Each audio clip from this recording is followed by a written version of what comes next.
Presentamos En Tres Puntos. Flavio Gutiérrez.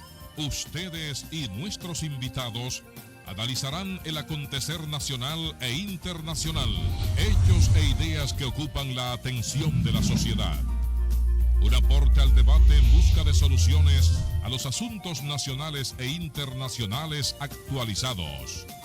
En Tres Puntos. Muy bien, buenas noches a ustedes, amigos televidentes de su programa En Tres Puntos. Aquí estamos para compartir esta próxima hora con informaciones del momento y de igual manera con invitados especiales que después de Javier López y el doctor Balcácer dar las buenas noches, lo presentaremos. Buenas noches, caballeros. Buenas noches, Guillermo. Buenas noches, Nelson. Buenas noches, amigos televidentes. Hoy tenemos un programa muy especial y esperamos que les sea del agrado de todos ustedes. Bienvenido a su programa En Tres Puntos. Gracias, Javier. Buenas noches a ti, buenas noches, Guillermo.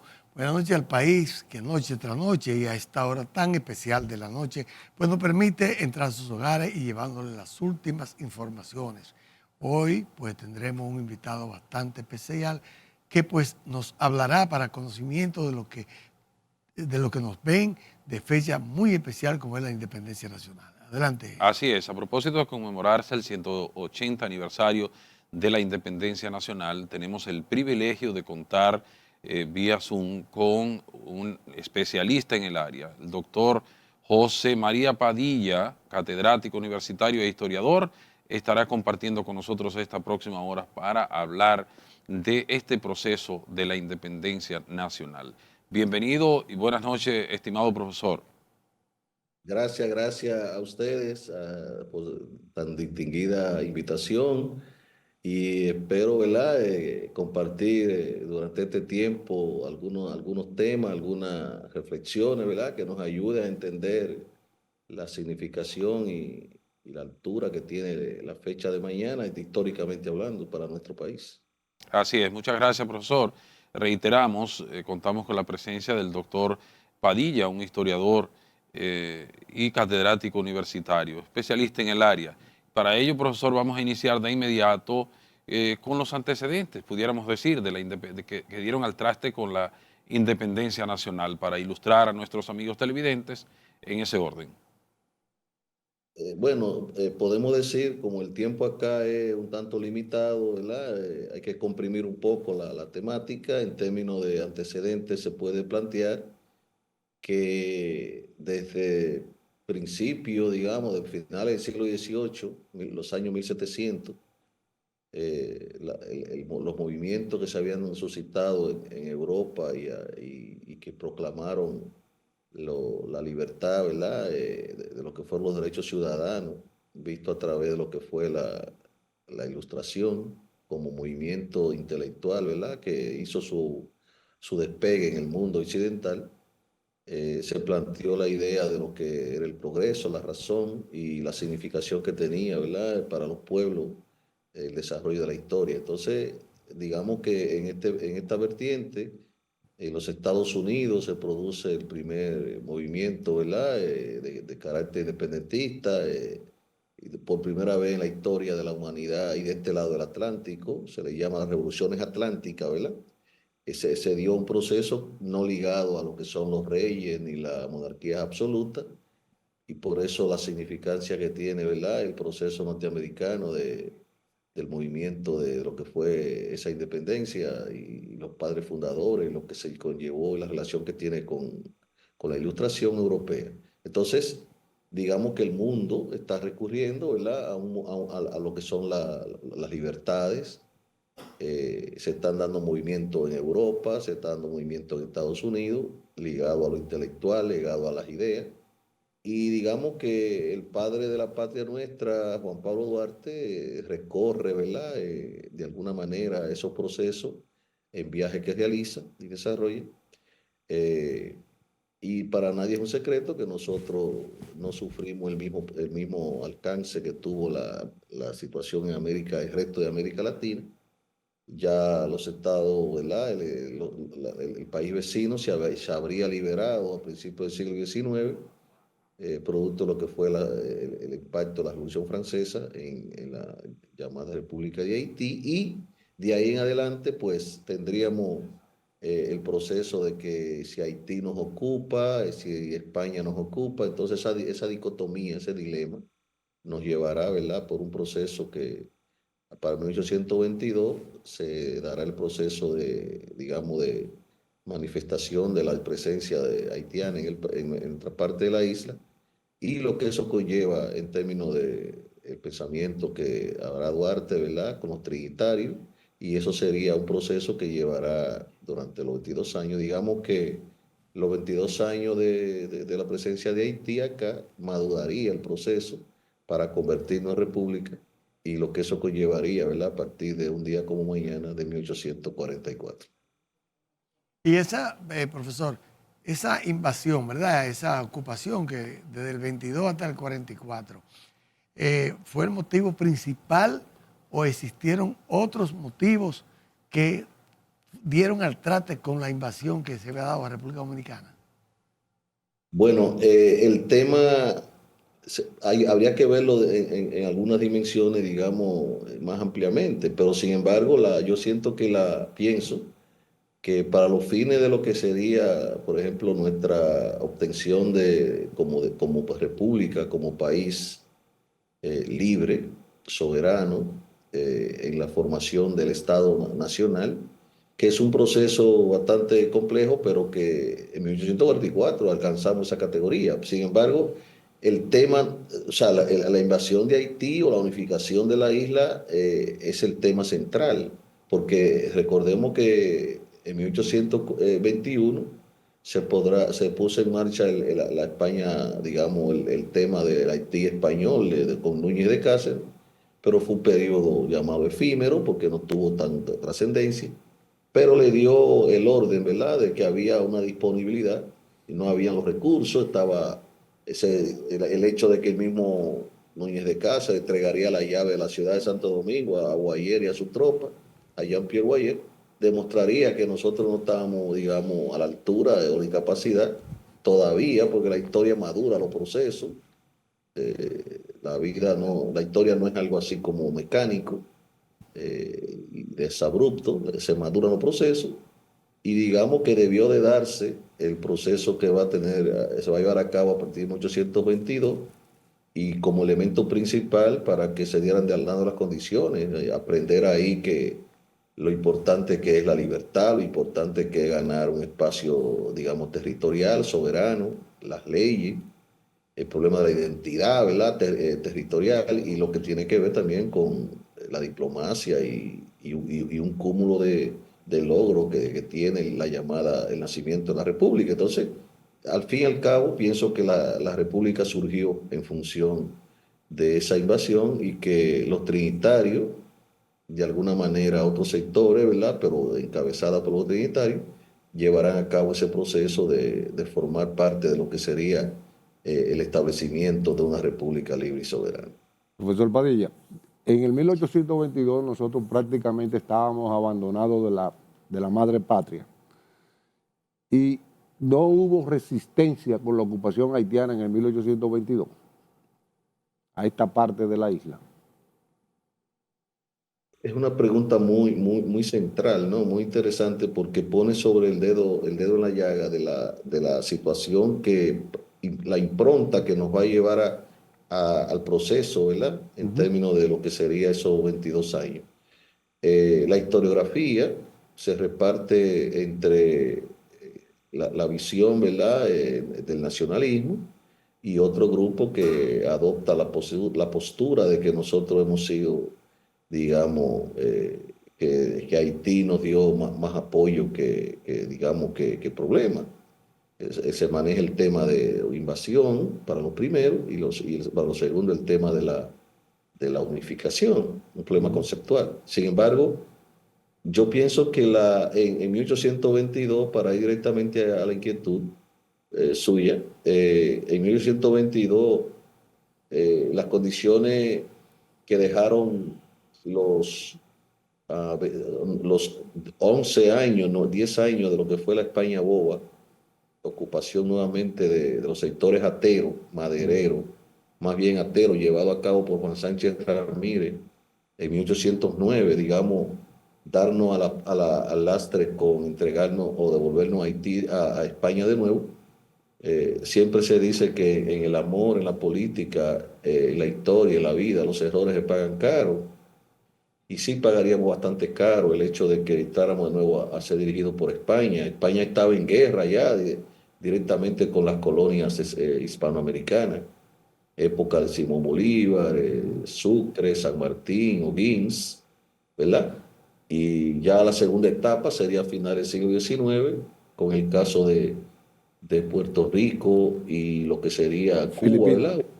Últimos lastres Ujú. de España en América. Sin embargo, en 1822 yo creo que sí, que nosotros no teníamos las condiciones para estar a la altura, ¿verdad?, de enfrentar el ejército haitiano.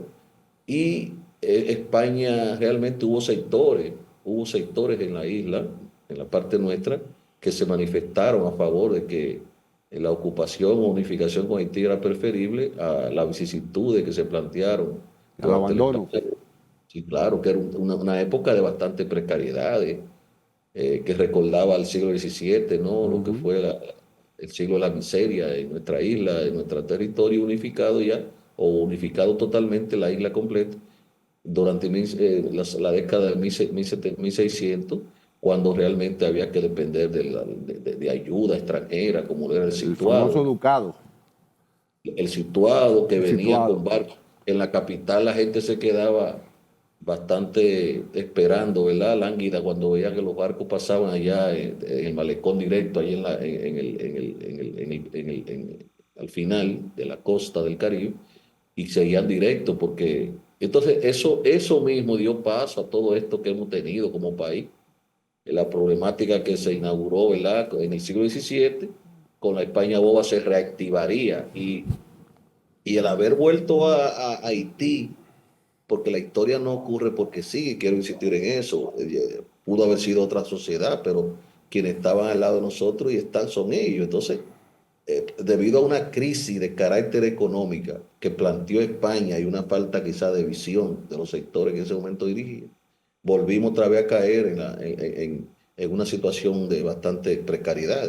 Y eso hizo que el proceso se diera entonces contra Haití a partir de 1822, que es un proceso que hay que analizar, ¿verdad?, con detenimiento para ver, ahí surgen las ideas de Duarte se va al extranjero y surgen ahí, digamos, los errores que el propio gobierno haitiano Cometió. acomete, ¿verdad?, contra nuestra patria. Ujú. Así es. Profesor, con la anuencia suya, vámonos a nuestra, y de nuestros amigos televidentes, vámonos a nuestra primera pausa comercial y de inmediato regresamos con el doctor Padilla, historiador, catedrático universitario, realizando un programa en el día de hoy especial en alusión al 180 aniversario de la independencia de la República Dominicana. Adelante, señor director.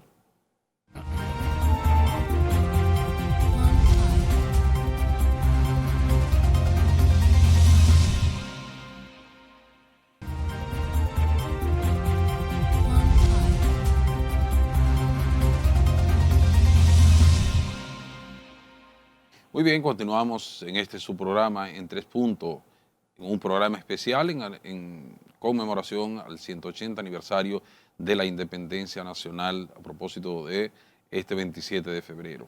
De manera que contamos en el día de hoy con el doctor José María Padilla, historiador, catedrático universitario. Profesor, nos gustaría que usted nos oriente y a nuestros amigos televidentes en esos aprestos que se dieron previo a la independencia nacional, las personas, las organizaciones que participaron y cómo se dieron esos hechos. Bien, hace un rato hablábamos del proceso que se da a partir de 1822. Ujú. Digamos que el gobierno haitiano cometería muchos errores que serían capitalizados por la parte nuestra. Errores como, por ejemplo, imponer el idioma francés para toda la población, para los actos públicos y de nacimiento. Eh, Errores como querer que se le pagara una indemnización al Estado haitiano que solicitaba a Francia por haber incurrido en gastos debido a lo que fue su independencia, ¿verdad?, en términos de lo que fueron los ingenios azucareros, sus propiedades económicas en el territorio de la parte occidental. errores como mucho maltrato, hay que decirlo, que hubo a la población. Habían dos departamentos acá, el departamento norte, situado en La Vega, y el departamento sur, con sede en el Ceibo, Santo Domingo. Entonces fungiría como un medio, digamos, intermedio, pero los dos departamentos principales serían el del sur y el del norte, ¿no? Que tenían, bueno, el del este, les voy a decir que estaba en el Ceibo. La capital, por supuesto, funcionaba en Puerto Príncipe. Entonces se hizo una serie de aprestos.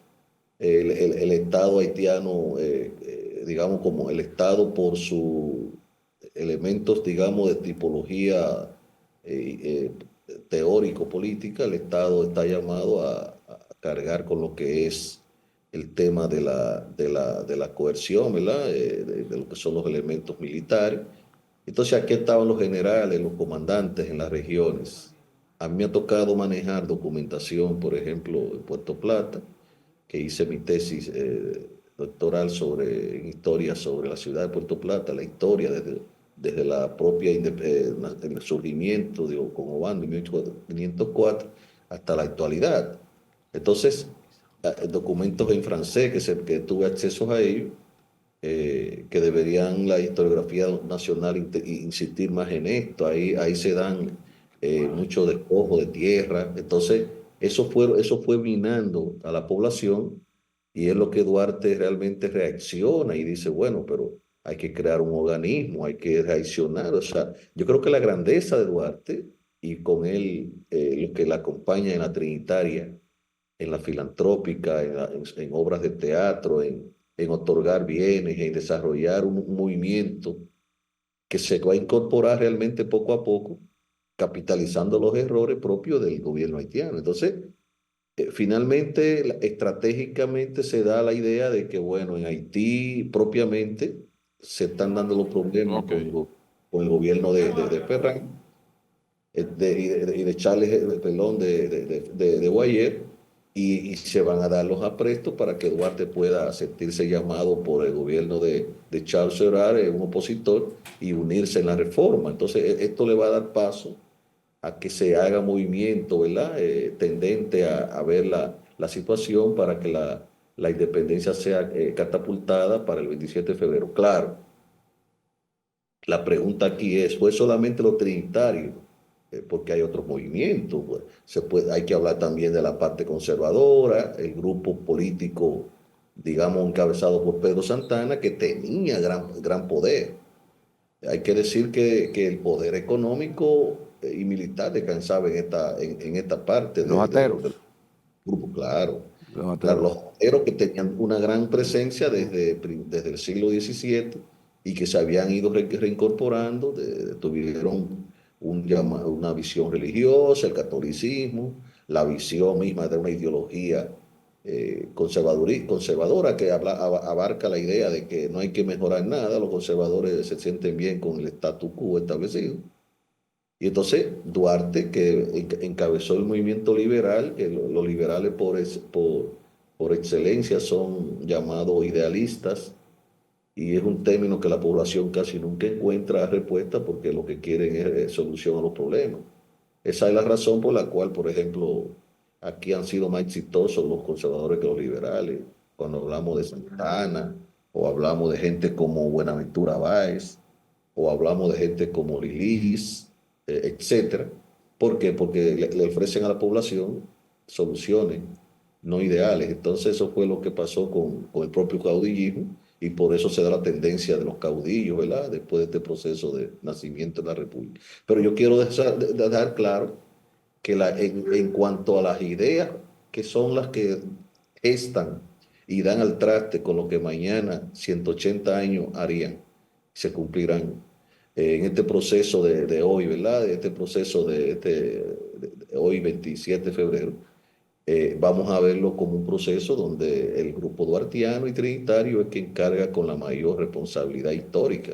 Son los que se atreven a desarrollar una idea de nación. Y sea corto, ¿verdad? El discurso duartiano, sea extenso, pero realmente Yo creo que sin Duarte, sin los trinitarios, no hablaríamos hoy de la República Dominicana y sus ideas estuvieron ahí al servicio del nacimiento de esta realidad como país. Profesor. Ya lo que se hace en adelante es tema de debate, ¿no? Profesor, usted habló de la parte económica, habló de la parte militar, la parte política. Desde su punto de vista, ¿cuál usted considera, son importantes los tres, pero desde su punto de vista, cuál usted considera que fue la más importante de las tres en nuestra independencia? Yo pienso que la parte ideológica, y dentro de lo ideológico o sea, pues estaríamos incluyendo, se incluye la parte de lo religioso, se incluye el idioma, por supuesto, se incluye el pensamiento, la ideología propiamente de una base política, de una identidad. Para crear una entidad se necesita una identidad. Entonces la entidad a la que llamaríamos República, o se llamaría República Dominicana, que hoy nos aborda como país, y efectivamente esa ideología de sentirnos contrario, y hay que decirlo, pienso que es propicio que nosotros comenzamos a ser dominicanos mucho antes de 1844, mucho antes de la intervención haitiana, de la presencia haitiana. En el siglo XVII ya se puede hablar de una situación donde los dominicanos, cuando se configura la imagen de la Virgen de la Altagracia, el enfrentamiento de la batalla de Limonada de 1690, lo que tiene que ver con el ejército de Hernando de Montoro, ¿verdad? Todo esto nos lleva a comenzar por primera vez en nuestra historia y que se sepa en medio de crisis, ¿no? Porque estábamos viviendo en medio de bastante crisis con la economía tera como elemento principal. Sin embargo, ya nos comenzamos a diferenciar ideológicamente de todo lo que sería Latinoamérica. Ya Bolivia tendría su nombre, Venezuela, Colombia, Argentina, por los gauchos, ¿verdad?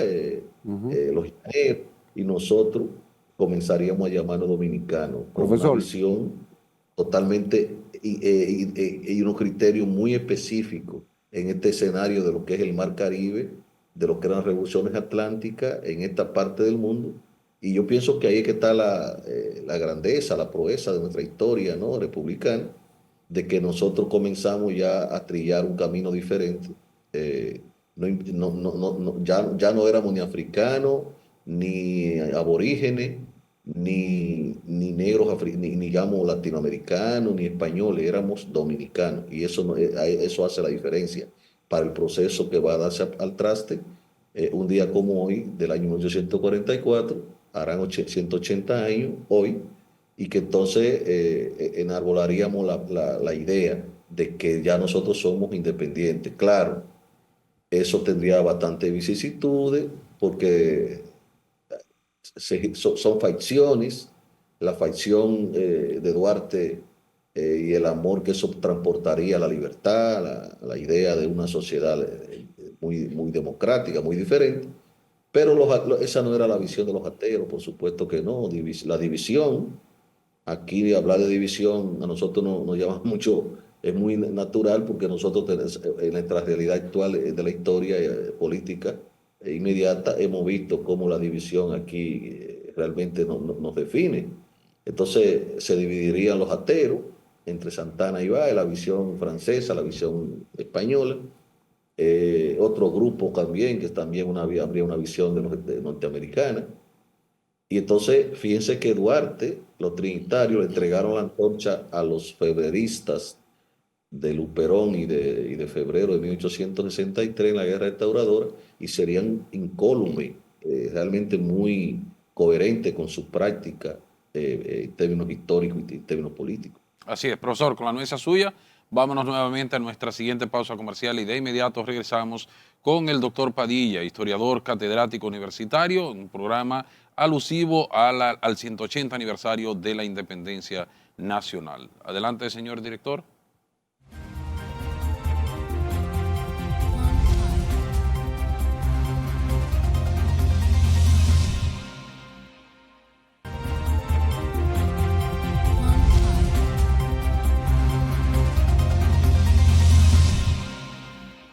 Muy bien, continuamos en este su programa en 3 puntos, un programa especial, histórico, a propósito de conmemorarse, como decíamos en el segmento anterior, el 180 aniversario de la independencia nacional. Contamos con la presencia del doctor Padilla, historiador y catedrático universitario. Javier, adelante. Así es.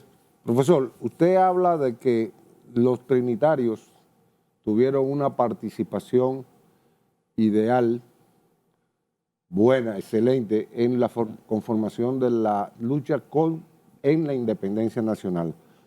¿Por qué Duarte, Sánchez y Mella eran jóvenes de 31 años, 32 años, cuando se da la independencia nacional, no tuvieron poder político dentro de del mismo Estado que estaba surgiendo en ese momento? Bueno, esa respuesta, digamos, o las respuestas a esa inquietud va por diferentes caminos. En primer lugar, habíamos hablado hace un rato en la intervención que realmente quienes tenían el poder económico y tenían el poder militar Eran los es ateros. Atero, y era el grupo que Santana encabezaba. Por eso ellos desafían las ideas de Duarte y lo ponen, digamos, en la barba en remojo en cuanto a persecuciones, porque se atreven a desafiar la constituyente de San Cristóbal, a crear el artículo 210 como un elemento, digamos, que rompe con la dinámica de la participación de los grupos, en términos de lo que es el equilibrio del poder. Imponen, digamos, a sangre y fuego el modelo de sociedad, ¿verdad? Durante la Primera República, que fue bastante inhóspita para los aprestos que Duarte había planteado. Se puede hablar inclusive, pienso, de una relación muy entre lo que le tocó vivir a Jesucristo como apóstol de la humanidad y lo que le tocaría vivir a Duarte y los trinitarios, porque en medio del surgimiento de la República Dominicana, a Duarte se le pone precio a la cabeza, cae tomado como prisionero y llevado a Puerto Plata. Sus seguidores son realmente maltratados y realmente llevados a la horca, ¿verdad? Por el propio Santana.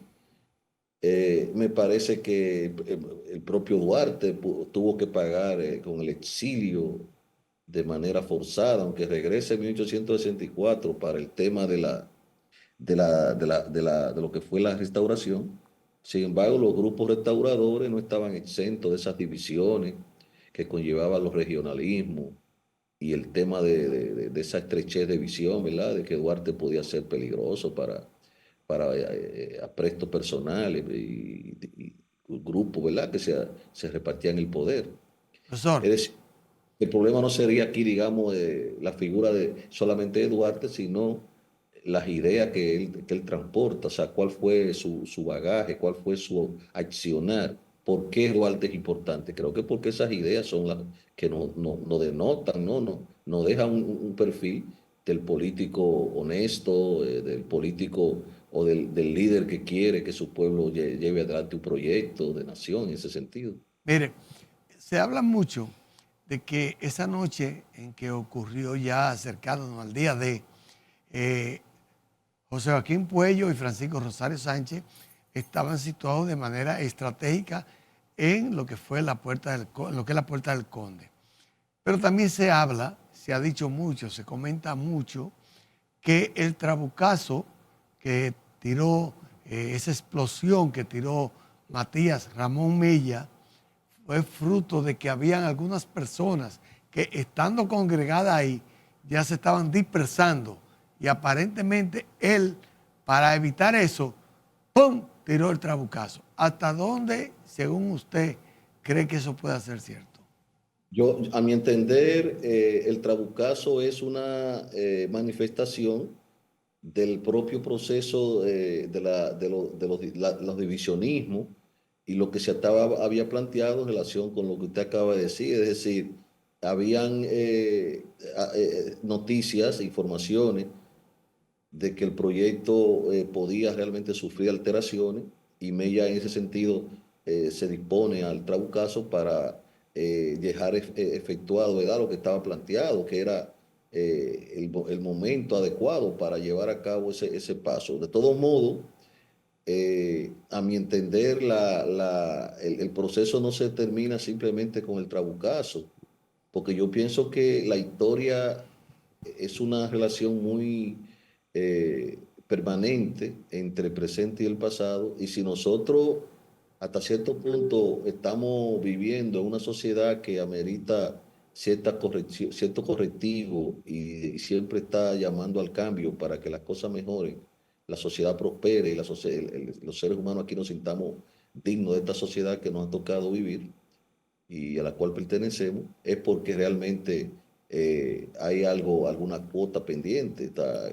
Las ideas duartianas con el proceso del Carabucazo quedaron inauguradas, pero a partir de ahí la historiografía insiste, y yo estoy de acuerdo, que hubo mucha gente que se repartió el poder en términos personales, pero no le dio paso a lo que fueron las ideas republicanas, duartianas, de nacimiento de Democrática.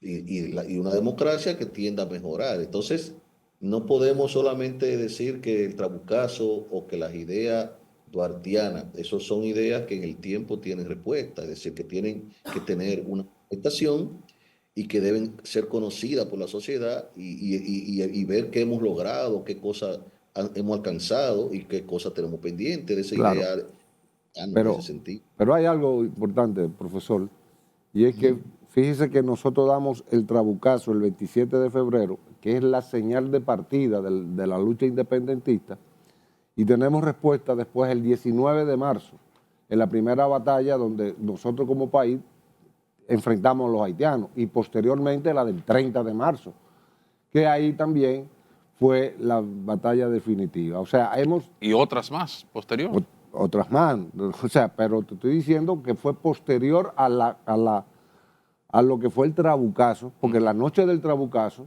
la 27 de febrero, aquí lo que se repatrió a los haitianos por los mismos militares dominicanos que pertenecían al ejército haitiano. O sea, que no fue nada más el trabucazo y ya, sino fue algo más que eso. No, claro, claro. Y además, eso tiene que ver también con lo siguiente, y es que ya estaban enfrentados los sectores liberales y conservadores, ateros. Entonces, la salida de los haitianos luego del trabucazo fue una salida negociada. Se habla y se plantea que nosotros, contra Haití fue digamos, algo negociado y no se tiró un tiro. Nosotros no tuvimos lo que dice, por ejemplo, Adriano Miguel Tejada sobre ese proceso de documentación que ha manejado, que dice que nosotros fue algo negociado y los haitianos le dejaríamos su propiedad y a muchos le devolveríamos sus bienes, ¿no? No hubo Pero oposición. pero se dio eso, profesor. Se dio, pero no fue algo, digamos que en el caso del resto de América Latina y lo que eso conlleva, o el caso de Estados Unidos, que hubo una guerra sin cuarteles y de amplio espectro. Tierra Hubo mucha- arrasada. Aquí Claro, no hubo, entonces, no hubo pero- oposición ninguna pero- prácticamente. Pero es importante resaltar que todos esos aspectos que se están planteando en este momento le sirvieron a Pedro Santana para lo que sería su proclama, ¿verdad?, del 18 de marzo, perdón, de 1861 con la anexión.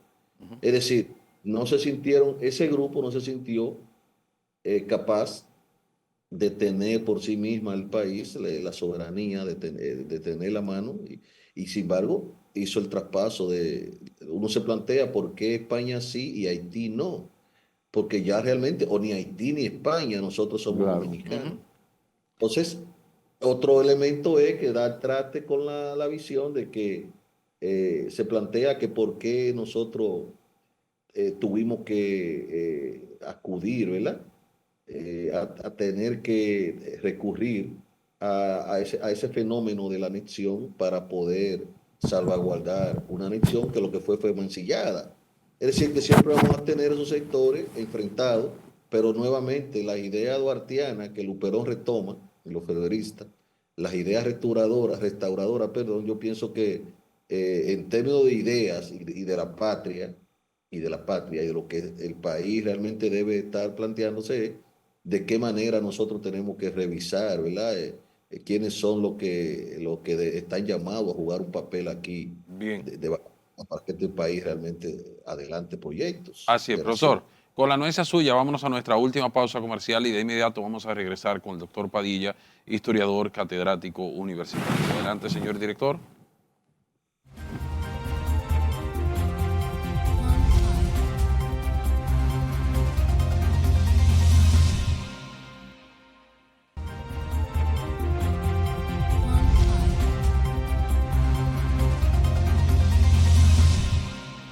Muy bien, estamos ya en la parte final de este su programa en 3 puntos con el doctor Padilla, historiador y catedrático universitario, a propósito de conmemorarse el 180 aniversario de la independencia nacional.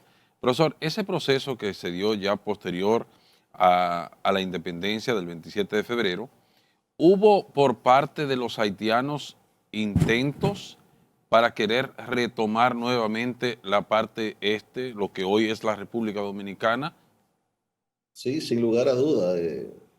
Precisamente terminábamos esa parte con el segmento anterior con respecto a lo que, por ejemplo, se había planteado en Santiago con la llamada batalla del 19, bueno, en Asua, ¿verdad? En Asua.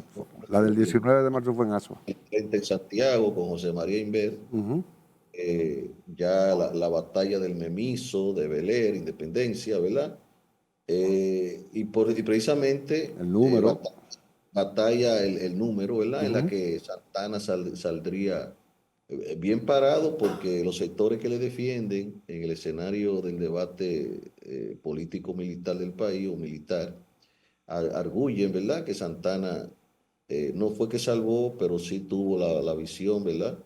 De desarrollar algún tipo de manifestación, de dirigir el ejército dominicano en ánimo de que la sociedad nuestra recuperara ese perfil, ¿verdad? De nación o de la independencia se había perdido.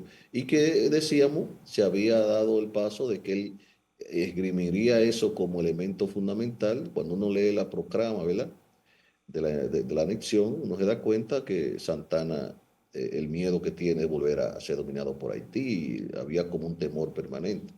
Sin embargo, hay estudios, bueno, el general Rafael, ¿verdad? Compañero de Guillermo en la maestría que hemos estado participando hace poco. A Rafael Pérez y Pérez. El general Pérez y Pérez es Rafael, médico, ¿verdad? El doctor. Sí, Ajá. Ha hecho, correcto.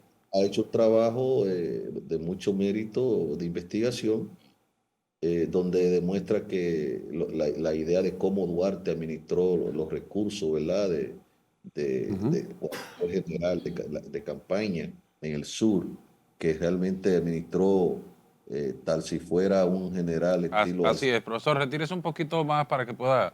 Correcto, ahí sí. Muy bien, Profesor, continuamos. una pregunta de su punto. Alciliados en Grecia, ¿no? En la batalla de Maratón con los persas. Es decir, es que tenemos la idea, perdonen ustedes, de que para terminar esa parte Sí, de que hubo, sí, amenazas haitianas, pero no al extremo de que Santana tomara eso como excusa para llevarlo nuevamente a la idea de que volviéramos a mano de España y lo que eso significó en retroceso histórico. Pero además el tema de cómo nosotros, ¿verdad? Nos dimos a la tarea de plantearnos una restauración que a decir de Eugenio María de Hostos sería nuestra verdadera independencia, ¿verdad? El hecho de que ya no volveríamos a tener la presencia española, por lo menos hasta ese punto, aquí en territorio de Profesor, Dominicana. y el general Antonio Duvergé, cuando fue comandante de lo que fue la batalla del número, y Y, no, indudablemente que un gran papel, una gran trinchera, una gran espada. Lo único que hay una joven aquí que en la maestría, una maestría actual en historia de la Universidad Autónoma de Santo Domingo, que le estamos orientando y hay una tesis para recuperar, porque esa es la otra cosa.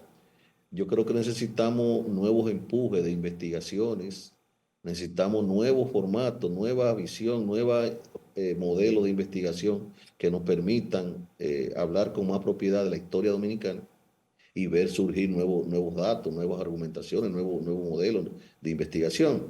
Es decir, por ejemplo, Antonio Duvergé es un general destacado en la batalla del número, ¿verdad? Del número. Y sin embargo, no conocemos estudios pormenorizados que se diga, existen sí una que otra un artículo, pero que se le dé una destacada participación. Debemos, o sea, yo pienso que no se nubila a Duarte ni a los trinitarios, ni a Profesor, ningún líder si le damos paso a lo que son otros líderes, ¿verdad? Que Así también es. mire, ya finalizando en la parte del programa, me gustaría que usted nos expresara a partir de cuándo y en qué momento se consolida de una forma ya natural nuestra independencia nacional. Yo soy muy ostosiano en eso. Yo pienso que a partir de 1863 y el triunfo de Capotillo de 16 de agosto de 1863 se consuma nuestro proceso independentista. Yo pienso que el proceso de 1844 hay que verlo como un ensayo, además de que el tema de la nación, al menos teóricamente en América Latina y nosotros mucho más vehementemente, es muy complejo decir que la salida de 1844 ya nos hicimos como nación. Yo pienso que surgió el Estado, lo nacional se irá consolidando en el proceso y creo que sería a partir de la guerra restauradora. Así Y, es.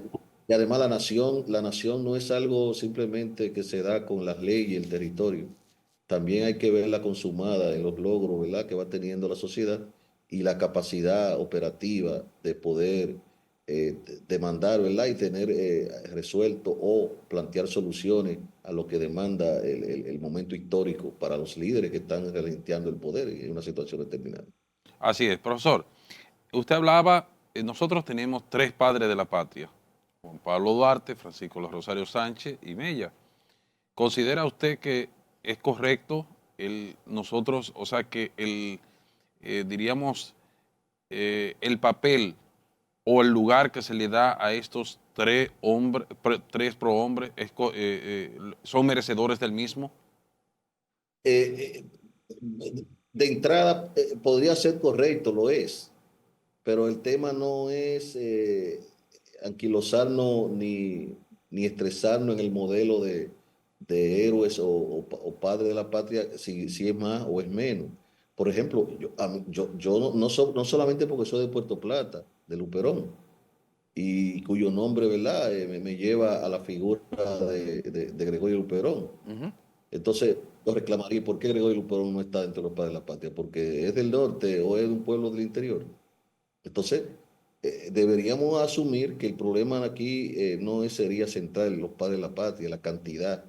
Es que sus ideas, sus acciones, días como hoy, siempre en las escuelas, en la sociedad, se argumente, ¿verdad? Y que la política y los políticos no se desaparten de la historia para poder llevar a cabo un proceso de desarrollo que nos convierta en un país a la altura de lo que ellos plantearon. ¿Cómo califica el doctor Padilla, Pedro Santana y a Báez? Y a Bobadilla también, pudiéramos hacer mención de él. Santana, como dije hace un rato, siendo coherente, creo que tuvo muchas equivocaciones, muchos errores, muchos hierros. Yo creo que Santana se catapultó y se curó en salud con las batallas en las que tuvo lugar y hizo un papel muy nacionalista y muy en defensa de los valores de la patria, ¿no? Pienso que sí, pero yo pienso que lo que hizo contra Duarte por asunto de las ideas o porque no tenía esa visión, lo descalifica frente a mí, ¿verdad?, como historiador para estar a la altura de un proceso, digamos, democrático. En el caso de Buenaventura Báez, pienso que asumió muy de frente el tema de los regionalismos, fue muy troglodita, vamos a llamarle así, con el tema de lo económico, pagarle dinero falso a los trabaqueros del Cibao que llevó a la Revolución de 1857, y luego tener que irse al pueblo de Manatí y Vega Baja, donde está la Laguna de Tortuguero, donde moriría, ¿verdad? Porque le cogería dinero prestado al Estado. No lo deja bien parado frente a lo que fue su proceso histórico, de lo que llamamos hoy día corrupción y lo que significa el uso de los arcas del Estado. Y Tomás Bobadilla, por supuesto, un jurisconsulto que puso a prueba lo que dice Max Weber, aquello de que el derecho es la consumación, ¿verdad?, de las reglas del poder o de las ideas de lo que son las leyes, pero realmente le sirvió a las ideas de Pedro Santana de consumar un Estado, si se quiere, en este caso conservador, para desarrollar un modelo constitucional que sabemos que fue realmente usufructuado, y que le quitaron a Duarte y a los trinitarios la capacidad para Así operar. es, así es. Profesor, hemos terminado, bueno, no quisiéramos despedirlo sin en 30 segundos, si le es posible, una reflexión a propósito del 180 aniversario de la independencia nacional. Y con eso despedimos. Evidentemente, dar las gracias a ustedes, a su programa. Me siento muy honrado, ¿verdad?, con la invitación que me han hecho. Agradezco de sobremanera y pienso que estos son espacios que permiten que uno pueda proyectar, ¿verdad?, análisis, procesos de discusión que no son más que académicos, culturales, para que la sociedad comience o tenga una visión que le permita tener presente que la patria se hizo un día y que lo que hemos estado suscitando, ¿no?, como dice Hobsbawm, les recordamos a los que dirigen, a los que hacen uso del poder, dice Eric Hobsbawm, el historiador inglés ya fallecido, que lo que necesitamos es que nos oyen después que los problemas ocurren, a los historiadores. Sin embargo, nosotros para los problemas hemos estado planteando ideas y cada quien desde la historia sabe que realmente hay estrategia y qué hacer para desarrollar nuestra sociedad. Así Así es. que un día como hoy, creo que nos engrandece como sociedad y nos lleva también a reflexionar de los temas y las realidades pendientes que nos acechan. Muy bien, muchísimas gracias, profesor, por usted permitirnos. Es un privilegio para nosotros contar con su presencia acá en este programa y compartir esos conocimientos con nuestros amigos televidentes, porque sabemos de su capacidad, de su competencia en los temas históricos.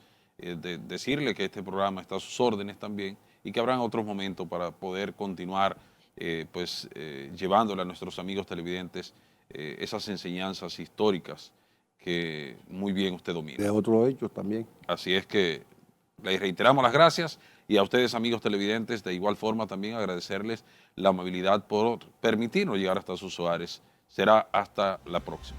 Buenas noches. Buenas noches.